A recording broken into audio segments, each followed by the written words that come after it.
Сәлеметсіңдер ме балалар, 2 сынып математика пәні 87 сабақ. Қосу мен көбейтудің қасиеттері тақырыбын өтетін боламыз.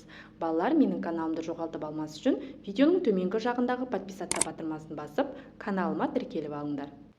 Бірінші есепке қараймыз. Мәндері бірдей өрнектерді тауып, мақалдарды оқы. Осы өрнектерді салыстыр дейді. Балалар, бізде өрнектер берілген және оларға тиісті мақалдар берілген. Өрнектерді, мәндері бірдей өрнектерді тауып көрейік. 3 көбейту 2 тең 6, 2 көбейту 3 тең 6. Яғни мұнда салыстыратын болсақ, көбейткіштердің орны ауысқанымен көбейтіндінің мәні өзгермейді. Сонда бізде спорт, денсаулық кепілі деген мақал шығады. 62 қосу 38 тең 100, 38 қосу 62 тең 100.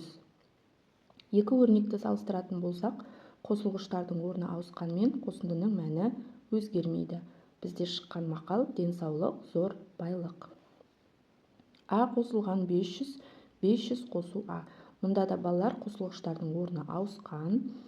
Шыққан мақалымыз дені саудың жаны сау. Келесі 4 көбейту 3 тең 12, 3 көбейту 4 тең 12. Бұл екі өрнекті салыстыратын болсақ, көбейткіштердің орны ауысқанымен көбейтіндінің мәні өзгерген жоқ. Шыққан мақал шынықсаң шымыр боласың. Ал енді екінші тапсырма. Өрнектердің мәнін тиімді тәсілмен есептеп тап дейді. Бізде өрнектер берілген 73 қосу 9 қосу 7. Ал енді бұл өрнектің мәнін біз тиімді тәсілмен есептеп көрейік. 73 пен 7-нің қосындысына 9-ды қосамыз. 73-ке 7-ні қоссақ 80 болады, 80-ге 9-ды қоссақ 89 болады. Келесі 30-ға 70 пен 3-тің қосындысын қосу керек. Мұнда да тиімді тәсілді пайдаланамыз. Бірінші 30-ға 70-ті қосып аламыз да шыққан санға 3-ті қосамыз. 30-ға 70-ті қоссақ 100, 100-ге 3-ті қоссақ 103 шығады. Келесі 4 қосу 6, қосу 26. Мұнда балалар бірінші 4 пен 26-ны қосып аламыз да шыққан санға 6-ны қосамыз. 4-ке 26-ны қоссақ 30, 30-ға 6-ны қоссақ 36 шығады. Осылай өрнектердің мәнін тиімді тәсілмен есептеп тапсақ болады. Келесі үшінші тапсырма. Әр сурет бойынша екі көбейтінді құр, көбейтінділердің мәндерін салыстыр дейді. Балалар, суретке қараймыз. Бірінші суретте 3 баған және 5 қатарда жұлдызшалар берілген. Осы сурет бойынша екі көбейтінді құрамыз. Яғни 3 көбейту 5 тең 15, 5 көбейту 3 тең 15 деп көбейтінді құрсақ болады. Ал енді осы екі көбейтіндіні салыстыратын болса, тең болады. Себебі көбейткіштердің орны ауысқанымен балалар көбейтіндінің мәні өзгерген жоқ. Ал енді екінші суретке қараймыз. Екінші суретте бізде 4 баған мен 5 қатар берілген. Демек, бұл сурет бойынша біз 4 көбейту 5 тең 20, 5 көбейту 4 тең 20 деп көбейтінді құрастырсақ болады. Ал енді осы екі көбейтіндіні салыстыратын болсақ, екеуі тең. Себебі көбейткіштердің орны ауысқанымен көбейтіндінің мәні өзгерген жоқ екен. Ал енді келесі суретке қарайтын болсақ, бізде 5 баған және 5 қатардан тұрады. Сондықтан біздің құрастыратын көбейтіндіміз 5 көбейту 5 тең 25, 5 көбейту 5 тең 25 болады. Ал енді екі көбейтіндіні салыстырсақ, екеуі тең болады, себебі 25 25-тен шығып тұр екен. Ал енді төртінші тапсырма. Әр біреуі 9-ға тең, 5 қосылғыштың қосындысын жаз, қосындыны көбейтіндімен алмастыр дейді. Балалар, әр біреуі 9-ға тең 5 қосылғыш дейді. Яғни 9 санын 5 рет аламыз. 1, 2, 3, 4, 5. 9 қосу 9, қосу 9, қосу 9, қосу 9. Қосылғыштарды жаздық. Ал енді осы қосындыны біз көбейтіндімен алмастыруымыз керек. Ол үшін 9 көбейту 5 деп аламыз. Себебі 9 санын 5 рет алдық. Осылай құрастырсақ болады. Ал енді ережеге мұқият қарайық. Қосу мен көбейтудің қасиеттерін әріпті теңдік түрінде жазуға болады. Кез келген А және Б сандары үшін А қосылған Б тең Б қосылған А, және А көбейту Б тең Б көбейту А. Яғни балалар, қосылғыштардың орны ауысқанымен қосындының мәні өзгермейді. Мұнда көбейткіштердің орны ауысқанымен көбейтіндінің мәні өзгермейді ережесіне сай келіп тұр. Келесі, кез келген А, Б және С сандары үшін А мен Б-ның қосындысына С-ны қосу тең А-ға Б мен С-ның қосындысын қосу тең А мен С-ның қосындысына Б-ны қосу. Яғни бұл қосудың ауыстырымдылық қасиеті. Ережені жаттап есімізге сақтаймыз. Келесі 5-ші тапсырма, өрнектерді салыстыр. 46 қосу Б, Б қосу 48. Балалар, Б бізде екеуінде де бірдей сан болады, оған 46-ны қосқан. Келесі өрнекте 48-ді қосқан. Әрине 48-ді қосқан, яғни Б қосу 48 өрнегі артық болып тұр. Келесі, Б мен 13-тің қосындысына 27-ні қосу, немесе 39-ға Б мен 27-нің қосындысын қосу дейді.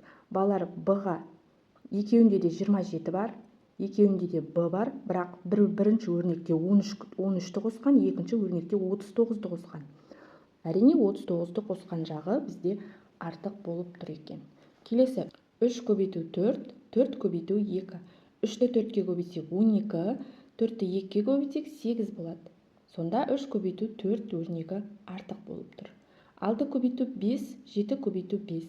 6-ны 5-ке көбейтсек 30, 7-ні 5-ке көбейтсек 35 болады. Демек 7 көбейту 5 өрнегі артық болып тұр. Б көбейту 5, 5 көбейту Б. Балалар, мұнда көбейткіштердің орны ғана ауысқан, бірақ көбейтіндінің мәні өзгермейді, сондықтан бұл екі өрнек тең болып тұр екен. 6-шы тапсырма, есепті кесте құрып шығар. Мектептің спорт залына әр жәшікте 9-дан 45 спорт құралдары сатып алынды. Неше жәшік спорт құралдары сатып алынды дейді. Балалар, бірінші кесте құрып аламыз. Әр жәшіктегі құрал саны 9, барлық спорт құралдары 45, жәшік санын анықтауымыз керек. Қысқаша жазбасы, әр жәшікте 9, спорт құралдары 45, жәшік санын анықтауымыз керек. Шешуі, ол үшін барлық спорт құралдарын әр жәшіктегі спорт құралына бөлеміз. Яғни 45 бөлінген 9 тең 5. Жауабы 5 жәшік спорт құралдары сатып алынды. Ал енді амалдардың белгісіз компоненттерін тап. 8 көбейту 3 қосылған белгісіз сан тең 28. Ол санды анықтау үшін балалар 8-ге 3-ті көбейтсек 24 болады. Мына белгісіз санды анықтау үшін 28-ден 24-ті азайтамыз. Сонда белгісіз сан 4 екені анықталады. Келесі, 6-ға 3-ті көбейтсек 18, 18-ге 2-ні қоссақ 20 болады. Демек 4-ті нешке көбейткенде 20 болатынын анықтауымыз керек. Яғни 4-ті 5-ке көбейтсек 20 болады екен. Келесі, 4 көбейту 5 20-ға тең. Мұнда көбейткіштердің орнын ауыстыру керек. Сонда 5 көбейту 4 болады. Келесі, 16-ға 0-ді қоссақ 16 болады. Демек 2-ні 8-ге көбейтсек 16 болады екен. Осылай белгісіз компоненттерін анықтасақ болады. 8-ші тапсырма, асы өрнектердің мәнін тап. 64 қосу 8 қосу 26 тең. Балалар, бірінші 64-ке 26-ны қосып аламыз, шыққан санға 8-ді қосамыз. 64-ке 26-ны қоссақ 90 болады, 90-ға 8-ді қоссақ 98. Келесі, 32 мен 15 сандарының қосындысына 25-ті қосу. Бұл жерде тиімді тәсілді пайдаланамыз. Бірінші 32-ге 15 пен 25-тің қосындысын қосамыз. 15-ге 25-ті қоссақ 40 болады, 32-ге 40-ті қоссақ 72 болады. Келесі, ә тапсырмасы бізде салыстыр. А көбейту 2, 2 көбейту А. Бұл өрнектер тең болады. 200 көбейту 4 және 4 көбейту 300. Балалар, 4 санын 200-ге көбейтсек көп бола ма, әлде 300-ге көбейтсек көп бола ма? Әрине, 4 санын 300-ге көбейткенде артық болады. Сондықтан да 4 көбейту 300 өрнегі артық. 7 көбейту 2 қосу 7. 7 көбейту 4.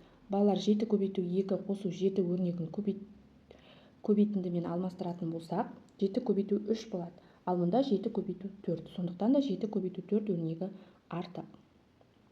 Б көбейту 3 азайту Б. Және Б көбейту 2. Балалар, мұнда Б көбейту 3 және 1 Б-ны азайтқан. Демек, мұнда Б көбейту 2-ге сәйкес келеді, сонда 2 өрнек тең болып тұр екен. Ал енді 9-шы тапсырма ойлан тап. 2-ні 4 рет қолданып 0 санын қалай шығарып алуға болады дейді. Балалар, 2 санын 4 рет қолданып 0-ді шығарып алуымыз керек. Яғни 2-ге 2-ні қоссақ 4, 4-тен 2-ні азайтсақ 2, 2-ден 2-ні азайтсақ 0 шығады. Келесі, 2-ге 2-ні көбейтсек 4 болады, 4 болады, мұнда келесі 2-ге 2-ні көбейтеміз 4 болады, 4-тен 4-ді азайтсақ 0 шығады. Келесі, мұнда бөлу орындалады. 2-ге 2-ні бөлсек 1 болады, 2-ге 2-ні бөлсек 1 болады, 1-ден 1-ді азайтсақ 0 шығады.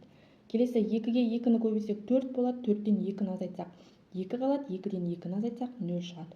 Осылай 2-ні 4 рет қолданып 0 санын шығарудың нұсқаларын ұсынсақ болады. Балалар, осымен бүгінгі біздің сабағымыз аяқталды. Барлық тапсырмалар сендерге түсінікті болды деген ойдамын.